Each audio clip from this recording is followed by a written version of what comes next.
Hello guys, hello. This is for Scorpio. Scorpio, welcome dito sa aking channel, Palaran 888. Welcome. Alamin natin, Scorpio, kung anong messages, vibration, kabay energy para sa inyong lahat. So, this is from April 13 hanggang 19. Okay. So, Scorpio 31, this is 4 of diamonds, sorry. 4 of diamonds. Nakikita ko dito yung stability about sa finances. So, there's a collaboration, there's a partnership and collaboration, like business collaboration, sa job collaboration to. So, nakikita ko siya dito na nakafocus ka sa linggong ito sa pakikipag-collaborate. So, pwedeng nakikipag-partner ka para magkaroon ng ipon, or maybe you are planning to build your dream house, kaya kailangan mo mag-ipon ng pera, or kailangan mong dagdagan yung resources mo financially.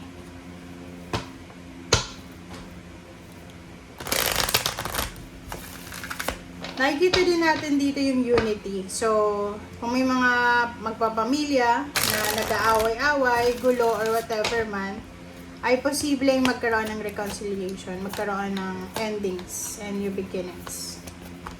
Okay.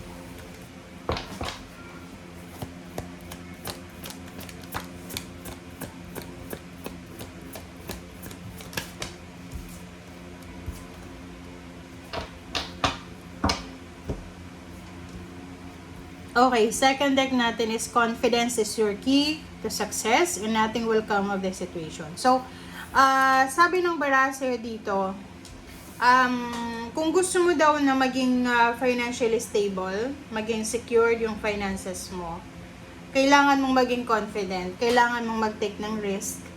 And yun, maging confident ka na lahat ng mga plano mo, lahat ng gusto mo ay makukuha mo siya. Okay? Or makuha mo siya. Okay, let's check.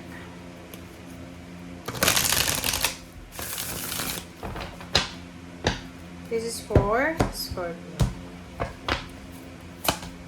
Okay, Scorpio, 10 of Swords, 10 of Pentacles, 10. 2 of Wands, and 8 of, wow, Pentacles, and the Devil. So, there's a Capricorn energy here. Nakikita ko sa'yo dito, there's a Capricorn, babae or lalaki. Maybe you're having an issue with the Capricorn, okay? Okay, so, sinasabi ng bara sa'yo na, yes, Capricorn,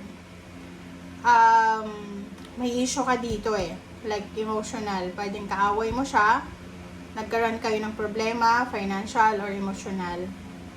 And nakikita ko, nagko-contemplate ka ngayon kung hihingi ka ba ng tawad or i-ignore mo na lang siya.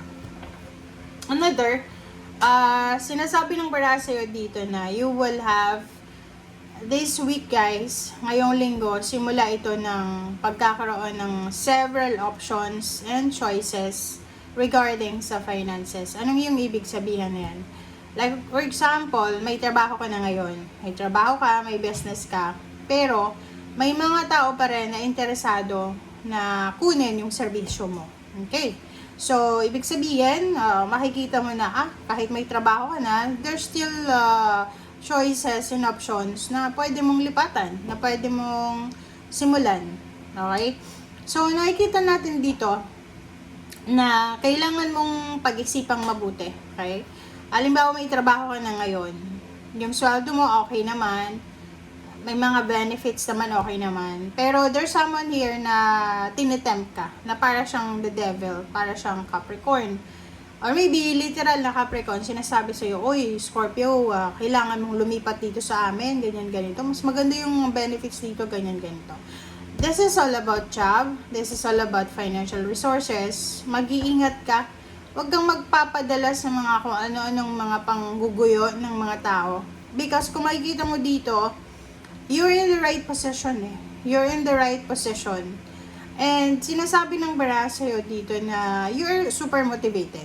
Okay? Marami kang pinagdaanan ng mga financial issues, scarcity.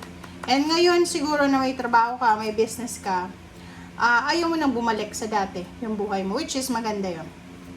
Nakikita natin dito, na, like for example lang to, nasa ibang bansa ka na, tapos, may trabaho ka, stable, secured, pero may mga tao sa paligid mo na tinetempt ka, na uy, lumipat ka dito sa bansang to, ganyan to, or nasa Pilipinas ka pa lang, may trabaho ka naman, maayos naman yung trabaho mo, tapos may mga tao dyan na sinasabi sa'yo, uy, mag-apply tayo papuntang ibang bansa, ganyan ganito. So, dito sa The Devil, sinasabi, mag-iingat ka. You need to be careful, kasi, tingnan mo siya, yung pangarap natin, okay, yung pangarap natin, kailangan natin ngayon, especially this week as much as possible, mag-focus ka sa kung ano yung focus mo ngayon, yung priority mo ngayon.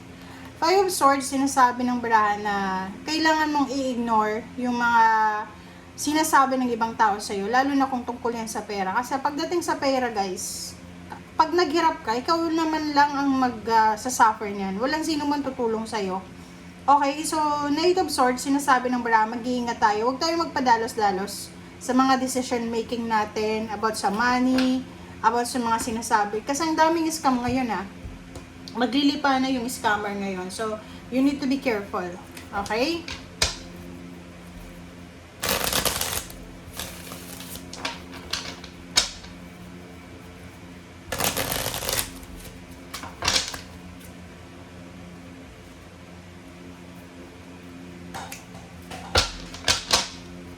Okay, for the 10 of Swords,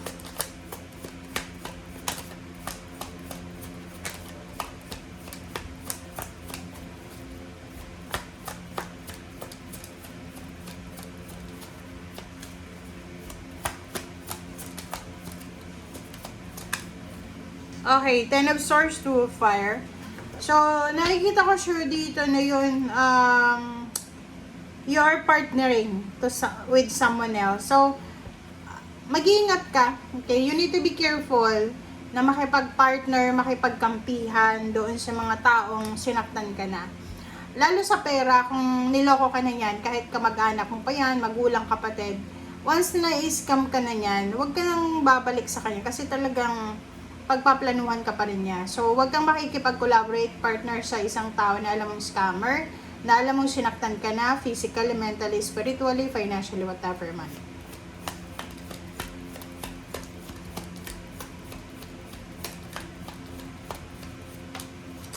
Okay, 8 of Earth. So, yung 8 of Earth dito, this is all about job. So, dalawa yung 8 of Earth mo. Sinasabi ng barahan na Scorpio, mag-focus ka lang sa kung ano yung ginagawa mo sa ngayon. Huwag kang makikinig sa kung kani-kanino Mag-focus ka sa kung anong ginagawa mo. If you're studying, if you are working, may business ka, focus ka lang. Okay? Kasi dyan sa ginagawa mo sa ngayon, magdadala yan sa'yo ng sobra-sobrang success, lalo na sa pera. Hindi ka dapat nakikinig sa ibang tao. Okay?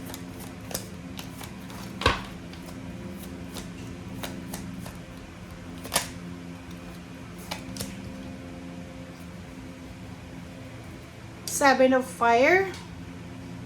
This is about parang choices and option. Kaya nga, lumaban ka, labanan mo yung tukso. Kasi nandito yung The Devil Ang daming tukso sa paligid mo, lalo na sa pera. So you need to, maging resistant ka dyan sa tukso na yan. And maging confident ka na eto yung gusto mo, pero hindi mo gagawin to. It's because gusto mo lang i-please yung ibang tao. So, proteksyonan mo yung sabi ng bara sa'yo dito, you need to protect your, Zero the Fool, you need to protect your dreams, okay? And, 8 of Pentacles is Zero Dreamer. So, nakikita natin dito na you're protected currently sa trabaho mo, okay? Hindi mo kailangan magsimula, hindi mo kailangan mag-apply ulit, parang ganon. Kung ano man ang ginagawa mo sa ngayon, focus ka lang, okay? Kasi yung ginagawa mo sa ngayon, siguro, hindi mo masyadong isinasa puso yan, but that job will give you so much money, so much stability and balance. Okay, and the Devil, ano ba yung pwede mong gawin dyan sa Devil na yan? Oh, 'di ba? Sabi ng bara sa'yo dito, huwag kang magpapadala sa kung ano man na temptation, lalo na sa ibang tao. Kasi posible kang masaktan dyan. Okay? Pwede kang magsisi, pwede kang masaktan. So you need to be careful sa mga decision making mo, lalo na kung ito ay galing sa impluensya ng ibang tao, like impluensya ng Leo, ng Aries, ng Sagittarius, and Virgo. Okay guys, thank you. Bye!